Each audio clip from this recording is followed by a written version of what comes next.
subscribe. Hi everybody and welcome. My name is Alison, the unknown piano and the online violin tutor. Today I'm going to do a very easy violin tutorial on Auld Lang Syne. This has been a requested video and I thought it's obviously the perfect time of year, what with the new year 2013 coming up. So Auld Lang Syne, it's actually a Scottish poem written by Robbie Burns in 1788 and it was set to the tune of a traditional folk song. It's pretty well known for New Year mostly, but also say funerals, graduations and other farewells, or basically just everything or any other occasion that is ending. It actually starts with a question: should old acquaintance be forgot, never brought to mind? So it's almost like a rhetorical question. So should old acquaintance be forgot and never brought to mind? So I suppose, should you forget the new year and go on, or should you forget the old year and go on with the new year? So it's starts with a rhetorical question, but it is part of the poem. There are a few kind of variations to the words. These are the ones that have been sort of translated into newer day kind of words. So I've just chosen these. So basically I've done this tutorial in the style of my other videos that I did, the Silent Night and the Jingle Bells video. So it's written in the same format for you. I know it's not written in note form, but then it really wouldn't be a very easy violin tutorial if it was written in note form. So if you're wondering how to get hold of this, there is actually a link in the description bar underneath it. So click on that link and it will take you to a PDF file that you will be able to print out. So what I suggest you do is go ahead and do that, print that out, have the sheet in front of you, and you can learn it along with this video as well. So just to very quickly explain to you how I've done it. So I've written out the words for you so you can see I've got a verse and a chorus there. Above the words are numbers. Now they refer to the fingers that you're going to put on the violin, and then above that are the letters of the strings that you're going to be putting those fingers onto. So for example, the word should, which is the first word, you've got an open open string or a 0, and above that you've got a D, so it's going to be an open D string. The next word is old, and that's finger 3, and because the D has sort of a dash or dotted lines, it means you're carrying on being on the D string. So for old, you're going to put the third finger on D string. And then acquaintance, I've sort of split into 3 parts. So the first 2 parts of acquaintance, you've got another 2 3s, or another couple of 3s, should I say, and they're still on the D string. When you get to the second part or the last part of acquaintance, tunce if you like, you've then got finger 1, which is on the A string. B is an open, still on the A string, and 3 for the first part of forgot is on the D, and then the last part of forgot is an open A string. So it really is just pretty self-explanatory. Now you might notice that I have actually used a lot of open strings. Some people might say, why are you using open strings? Why don't you use 4th fingers or put it in a different key? Well, when I was playing this through and I was writing this out for you, this I thought was the easiest key to put it in to make it easy for you. So I could have made it a little bit more complicated and done a few more string crossings and all that sort of thing, but then it really would have kind of defeated the object of having it as a really easy violin tutorial. So that's why there might be a lot of open E's, open E's, A's and D's and things there. But I am going to be addressing the open string situation after I played it through for you and just go over 1 or 2 little things. This really is very easy, so there isn't really an awful lot for me to go through for you. But what I thought I'd just start by doing is playing it through for you now so you can listen to it. Then in the same style as the other ones, I will do a really close-up version so you can really see my fingers working and where they're going. And then I'll just go through literally 1 or 2 points for you. So this is Auld Lang Syne for you.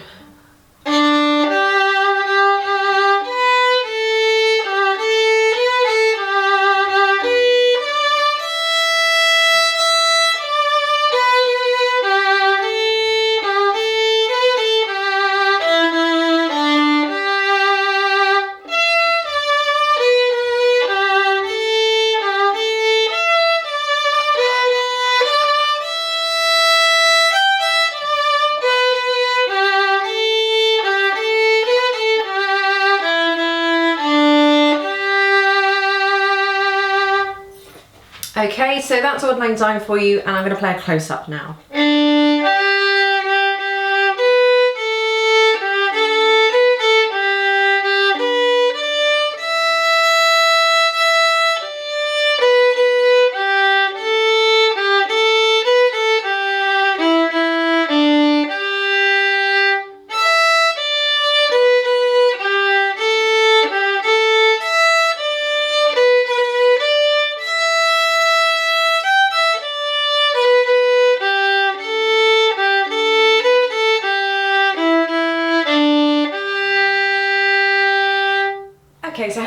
you could have a look at the close-up version, and that would show you a little bit more about what my fingers were doing close-up. To be honest with you, there's only really 2 points that I think I can actually make with this in terms of playing. Or maybe 3. The first point would be when I actually played it far away for you here, I was actually using a little bit of vibrato. I've done some videos on vibrato, so I'll link them somewhere here for you so you can have a look at them.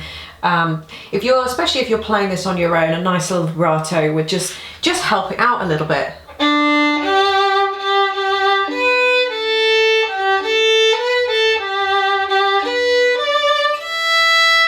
As opposed to playing it a little bit plain.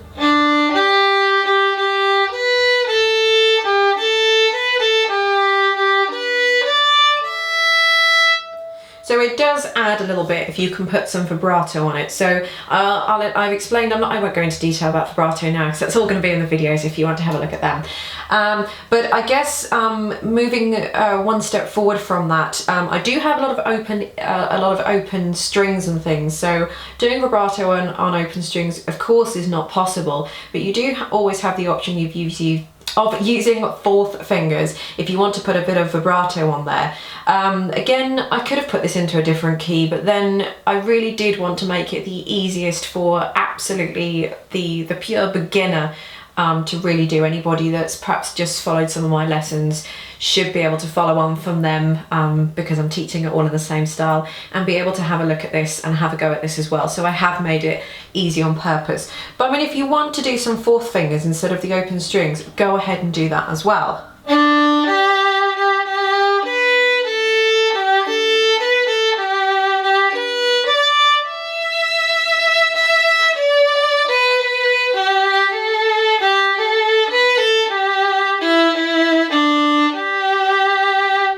So I didn't use 4th fingers all the time, especially when I was going,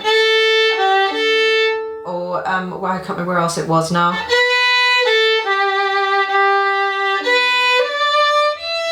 So on the second line I used a 4th finger for the open E at the end, but for the and on the second line, the 1, I did an open A string, otherwise you could have used a 4, but it's a little bit more awkward to do that. So I think what I will do, actually having a think about it now, is I will include a version with 4th fingers on as well, and I'll put them in where I think I would personally put the 4th fingers as well. So you can have the bog standard original one that I actually have here. And what I'll do is another one as well if you want to. This is for if you want to do a bit of vibrato. So yeah, I'll do another one for you, and I'll put some 4th fingers in instead of the open strings. So it will be just it'll be a notch more complicated, but it'll be great if you want to put some vibrato in. If you don't want to put vibrato in, then just go for the bog standard one that will be there first. And I will label it 4th finger so you'll know exactly which one is which. So that's that really, especially for the open E's. I would put 4th fingers in for all of the open E's, especially if you want to do vibrato.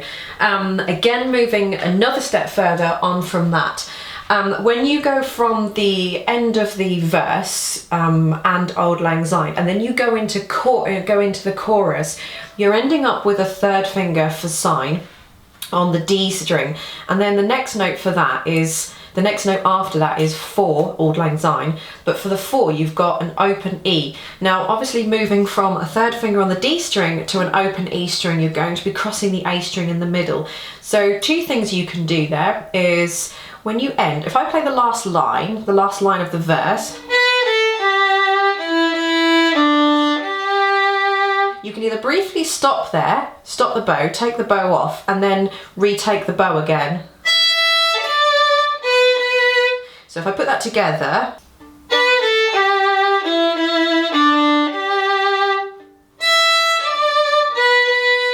so you just sort of just take a little breather with the bow there, and that will mean that as you're taking that bow off, you can move it over to the E string and put the E string down, and you haven't got to go.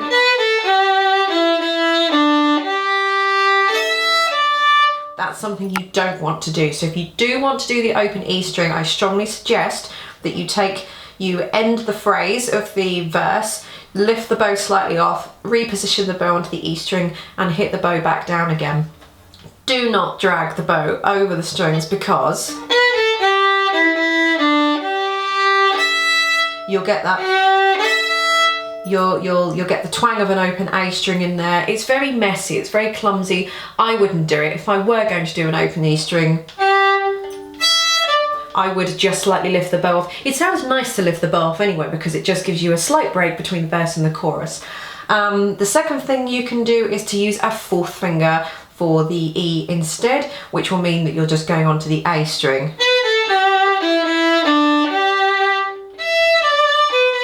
You can still have a little break there with the bow, but perhaps not so much because you're not having to move over the strings. So for all of the open E's, I think I actually did put in a fourth finger, but if you want to use open E's, that's fine. Just for that one, going from the end of the verse into the chorus, don't drag the bow over the strings because it's very messy, it's very untidy, and it really isn't becoming of learning in your violin career because it's something that you shouldn't really do. But like I say, lifting the bow off gives a nice end to the verse and going into the chorus as well. I think that's it. I think the only other thing, I'm just mainly using open strings 3s and 1s, except for the penultimate line, "Will take a cup of kindness yet." I have actually kind of slipped a little second finger on the E string. This was just my variation of Auld Lang Syne, so this might, the rhythm and the tune might ever so slightly differ to the version that you know, but this is just the version that I know off the top of my head, that I haven't looked at any sheet music or anything like that. I know the tune off the top of my head, so I've just kind of translated it onto the music for you. I have put a second finger on the E string, just because I thought it just added a nice little bit of variety to end the song with.